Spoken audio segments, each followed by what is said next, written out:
Ladies and gentlemen, once again, welcome you to the Lennie Robbins YouTube channel. This is the Jamaican Politics. Know your politics, creating a better understanding. I'd like to jump right into a campaign speech that was held, a campaign meeting that was held in Arnott Garden and the Stony Spalding Center, which was chaired by the chairman of the leader of the People's National Party, Mr. Mark Golden. Mr. Mark Golden made a number of promises in that campaign speech, and I'd like to raise some of the issues that he addresses, because there are some things there that I really want to shed light on, because it's important to use this platform as promised and as dedicated to enlighten Jamaica and empower Jamaicans, because it is important for us to really not only listen to what politicians are saying, but we've also got to be able to make sure that we make note of what they say so we can watch what they do. In his speech to his party supporters in that campaign meeting, Mr. Golden made mention of the present JLP government as a corrupt government, which I can't verify one way or the other, but he knows why he says that. So that I can't comment on. Like I said, I can't verify it one way or the other. However, as a follow-up to that, he has made a number of promises to his supporters. What he's going to change, what he's going to do, and all of that. And even steering them up for the next general election already, to vote for the next general election. Because in truth and in fact, they're actually claiming in this election that they won the parish council election. This election is not an indictment it's not an indictment either way for the JLP. It's more an indictment on the JLP than for the PNP. So to an extent, Mark Golden is right. They can claim some victory. Whether they got more seats or not, they can claim some victory. Because it's a loud, it speaks loudly to the people of Jamaica and the JLP not responding to the people's demand. So therefore, Mark, one up to you. You have a right to claim victory for that, because that's a victory in a sense, whether you won the more seats or not. However, in calling in your speech, in labeling the Andrew Holness-led government as a corrupt government, you have made some recommendations and some things that you're going to do. You have spelled it out clearly in your speech.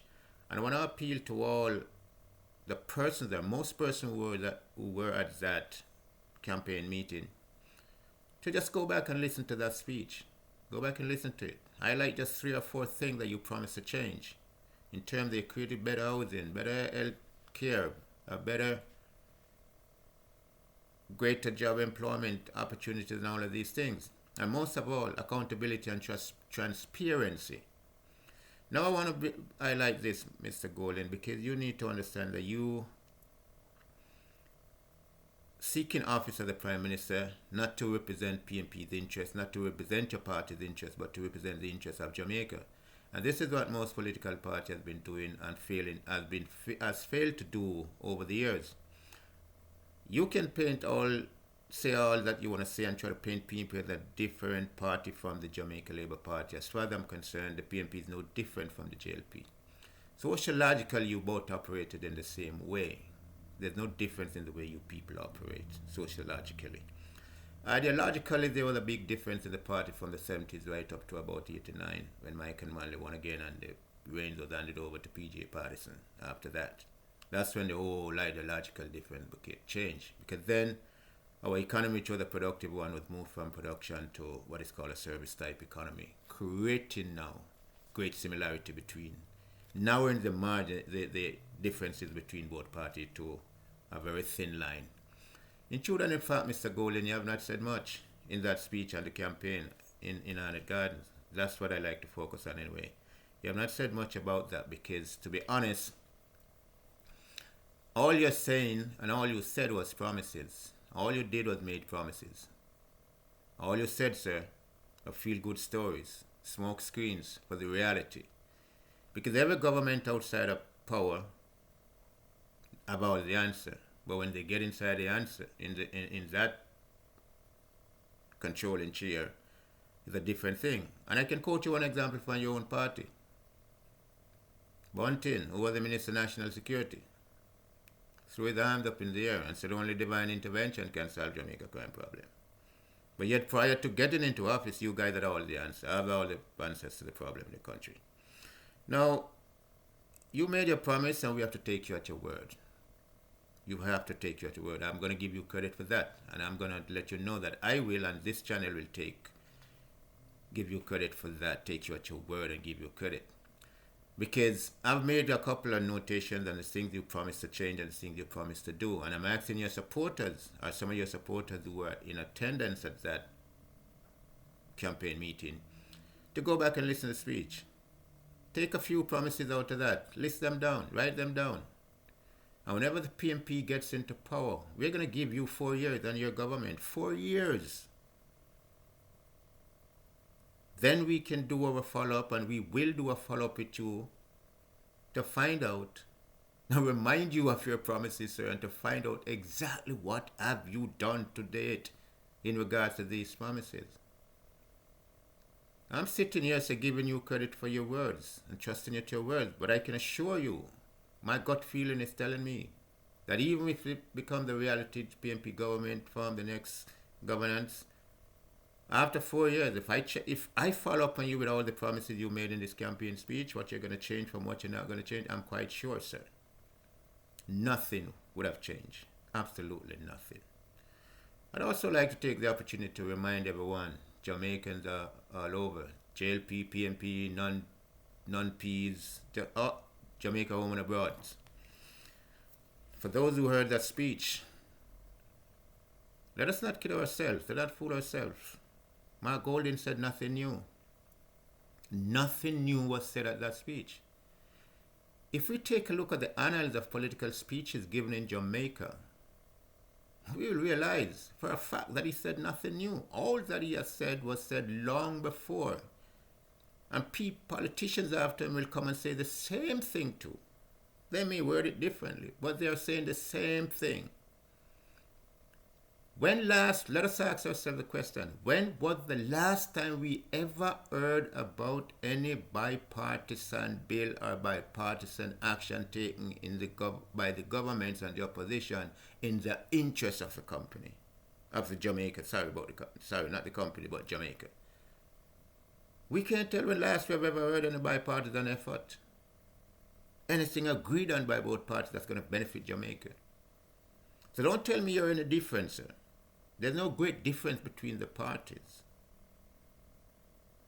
I don't want to hear that.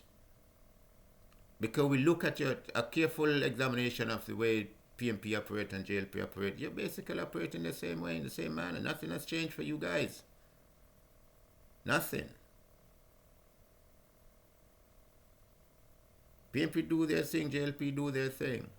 But it doesn't mean you're doing different things. You're doing the same thing. You just do it your way and they do it their same way. JLP do it their way. Now, like I said, I want to use this platform to really and truly appeal to all Jamaicans home and abroad. It is important. It is critical. Politics is an integral part of our lives, especially for those of us who are home in Jamaica. Politics is an integral part of our life. And we need to really take a realistic hold on politics. Get ourselves involved at the community level. Get ourselves involved. Let us start to speak to our politicians and our representatives. We elect them. They didn't elect us. We put them there to do a job. Not for themselves, not for PNP, not for JLP. We don't want that warming type attitude in the politics. It won't benefit us. It won't benefit anyone. Neither PNP nor JLP. We want people who's going to represent the interests of the nation. Whenever you are voted in office, your interests and your action, whatever you do, should represent the nation or your constituency. Not just the PNP or the Labourites in your era, but everybody, everyone, for that matter. So it's important, ladies and gentlemen, that we not only listen, but we listen and take notes. And when we hear these promises, make notes of the promises. Because if we don't do that, there's no way you can understand what they're doing, or they haven't done, or they will do, or they won't do. That gives us grounds when we take notes. That gives us grounds when to approach our politicians and our representative with solid information. questions that requires answers. And I'm quite sure if we do that 9 out of 10 times, they will be caught off guard because they haven't done one thing about the promises they have made to us as a people. Let us not forget that we might tell ourselves as much as we want to that politics is not important in our lives, politics doesn't do this, politics is that, I leave it to God. Yes, God is the greatest politician there is. He's the best of all. But he left the blueprint for us to follow. Because he's not going to come down to earth and get into that Jamaica parliament and dictate for that. Because if he does that, then he owes the obligation. Dominican Republic, Nicaragua, Guyana, Trinidad, Barbados. He owes all the islands across the world. Every country, most countries across the world. 95% of the countries across the world, you would hold that obligation to. So we are not unique and we are not special that we can jump up and say, oh, we don't care about politics, we're going to leave it to God. We need to understand that politics plays an integral role in our everyday lives and everything in our lives. It determines your salary, it determines your cost of getting to and from work, it determines your cost of living. It determines what the price you pay for this at the for food at the supermarket, the price for jugs, the price for clothing, the price for everything. Politics determines that. From the day you were born until the day you die, you could turn your blind eye as much as you want to.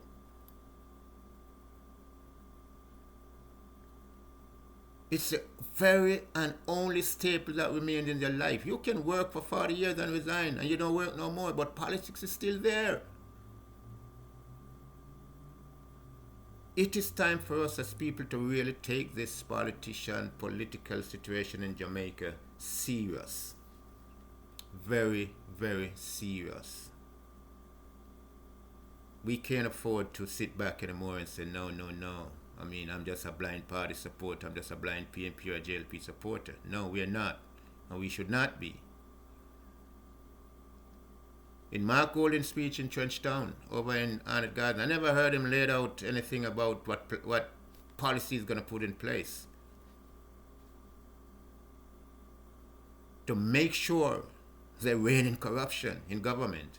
I never heard that. Oh, we're just going to make sure that we deal with transparency and accountability. Yeah. But that is all feel-good story, Mr. Golding. That is smoke screen. I'm going to hold you to your word. And I'll be following the performance of the PNP government whenever you guys get in power. Not say I'm not going to follow this government, because I'm tracking this government. And I'm doing some background research on this present government performance. And you're going to hear a lot more about it from me. Because I've dedicated the rest of my life to make sure that I do my endeavor best to help all Jamaicans to understand the simplest of man. I don't want to use any highfalutin big words the other people don't understand. We just want to keep the simple straight and easy so the simplest Jamaican can listen and understand what is being said, understand where we're coming from. Because that's the idea here. So that everyone can sit and think. So when you hear your politicians make a speech, as you read something in the Gleaner, you watch something on the television and say, oh yeah, I'm saying that, or you will know. You grab your notebook, you make a note right away. Mr. Politician from so said this and such a thing and TVJR and whatever call it, CMV, CVM, and such a date. He made this speech and promised to do this and to do that. What have they done? It's a couple of years that you can ask the government, write them. Call them out on it. How do you expect me to vote for you when you made a promise that you have not fulfilled? Call them out. That's the only way we're going to get government to perform. We have to get them to realize that we as voters are taking this thing serious. And we're going to hold you to the job you are elected to do. So we're not going to be afraid to challenge you. We're not going to be afraid to call you out. We're not going to be afraid to point out where you were lying or you were misleading people. Because some politicians definitely lie to you. Some mislead you. They give you information. Now don't let them tell you about anything. Oh, it's still coming. It's coming. No. Remember, the PMP were masters of the pipeline theory. They were masters of the pipeline theory in the 90s. Everything was in the pipeline. Remember that politician from over St. Catherine South? He was everything, Mr. Pipeline. Remember him? Everything was in the pipeline. They created that theory. So, ladies and gentlemen, we don't want to hear about plans that are in the pipeline. We want to see evidence-based plans and policies in place. That's going to give us some hope. That's going to give us some real hope that things going to be better and will be better. But it is time for us to stop. Satisfy ourselves by just politicians talking to us and telling us what they want to do. These feel-good stories don't work no more. We need to rest assured and believe in the evidence-based plan that they put in front of us. And we also make note of it, because for us to successfully challenge them, we got to be able to quote exactly word for word dates, plan, policies, plans in terms of projects and all of these things. What's it going to cost? Where will it be? When will it start? When will it finish? We need to know these things because we're the ones. It is our money. It is our money, and we can always sit here and concern ourselves about government is running up the debt in the country. Government cares no one shit about debt. That's not the government responsibility. Government responsibility is to find the money to spend it wherever they can. Find the money wherever they can find it from. Spend it however they want to. And then kick the payment plan down the road to the next government that comes into power. And the cycle keeps going over. The next government does the same thing. Because paying that debt is not coming out of the government's or member of parliament's or politician's pocket. It comes out of the taxpayers' coffers. That's where the money comes from, or debt payment comes from. So, ladies and gentlemen, let us really take this politics serious. It is important, like I said. I can't stress this no more, and I'm not going to stop. Well, I can't stress it forever. Because I'm gonna keep chipping away. I will not desist from this. I'll keep chipping away until people hear this. Hear it loud and clear. You're gonna dream about it when you go to sleep. Listen to what they say. But it's also most importantly, we must watch what they do.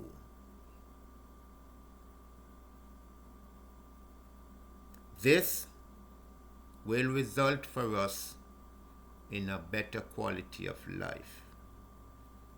Now, if we really need to leave a better Jamaica for our children and our grandchildren, then we have to fight for something, we have to stand up for something, and we have to believe in something. And we have to show our children and our grandchildren that we left a mark, we left something there in place for them. They can pick up the baton from there and run with it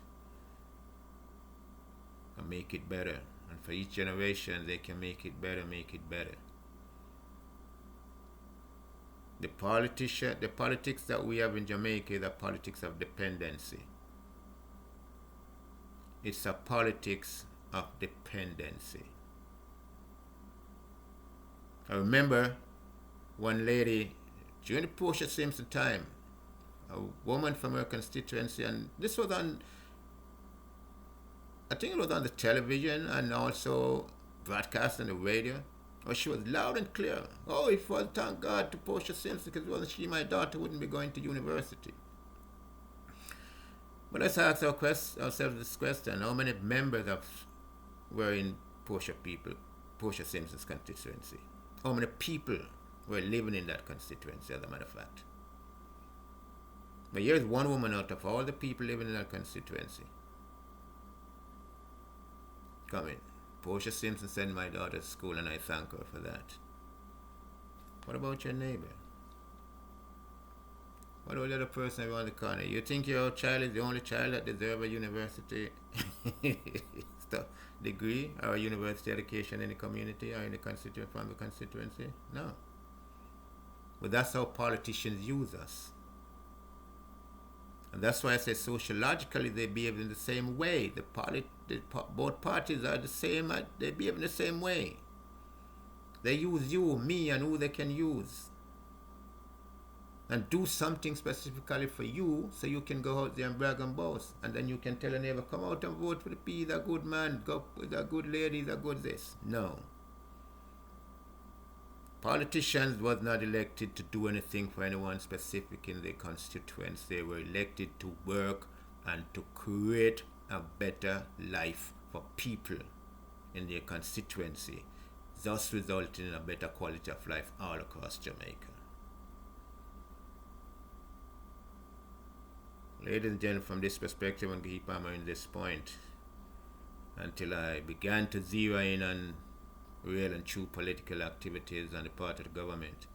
Like I said, this last election, parish council election or local government election is really an indictment against the Jamaica Labour Party, and they better start to get their act together, because I'm trying to create a coalition of people,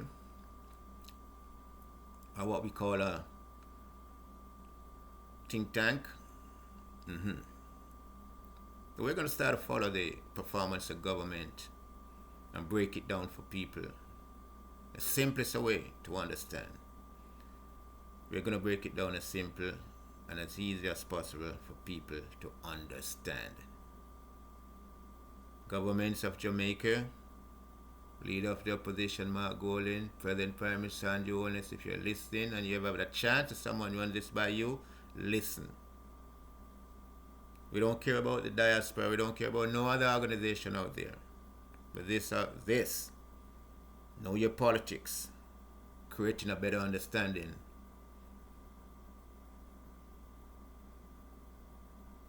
That's our endeavor here, sir. And we'll be following the performance of both the opposition and the present ruling government, whomever that may be. We're going to take a close watch at what you do. Not only listen, but we're going to listen and note, listen, note, and watch what you do. Performance is your only guarantee. This is to all political parties in Jamaica. Action. As the song says, action, not a bag of mouth. Ladies and gentlemen, again, Know Your Politics, creating a better understanding for all Jamaicans. Welcome again to the Lennie Robbins YouTube channel.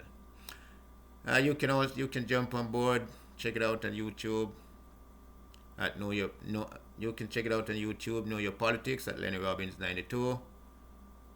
Check it out. Please share your likes, share your dislikes, share your comments, whatever you want to do. Just read it. Don't want to comment, that's fine. But we'll always be coming at you, we'll be coming at the government of Jamaica and just the entire government structure, opposition and ruling party. Because we want to see and note what everybody's doing, what everybody's saying. Because some things are said outside of Parliament, that I'm going to do this, but when they get inside of Parliament, then it all becomes a different thing. They sing a different tune. Because the obligation now is not to you. Notice that speech Mark Golding gave in Trenchtown. And ask yourself the question, how many millionaires or billionaires do you think were sitting in that crowd, or standing out there in that crowd? Good. But it comes to the people where he gets his popular vote count from. To tell you what he's going to do for you. Not reminding you that he has an allegiance to special interests. Let us take this seriously. I can't say this too much. Ladies and gentlemen, in closing, I want to wish all Jamaicans a wonderful Wednesday. Be blessed, stay strong. March the 13th, We can only look forward to better things. And the only way we're going to achieve better things is we must work together. We have to work together for the betterment of the nation. Whether we care about this politics or not, we're not talking about self here. If we want to have a safe society in which crime is not as rampant as it is, then we have to come together. We have to. Only we can form that iron zone protection around crime. Not the government, not the police, not the army. They could throw them out there until they can't stop it. But crime and criminality is at the level where it is because the society, the nation is not together. And this again is as a result of the politics of the day. Sociologically, they treat you the way they do to create that dynamic culture, political culture and custom in Jamaica. Let us put away the selfishness and begin to think togetherness. Jamaica, Jamaica, watch what they do. Watch what they do. Lennie Robbins, out. See you next time.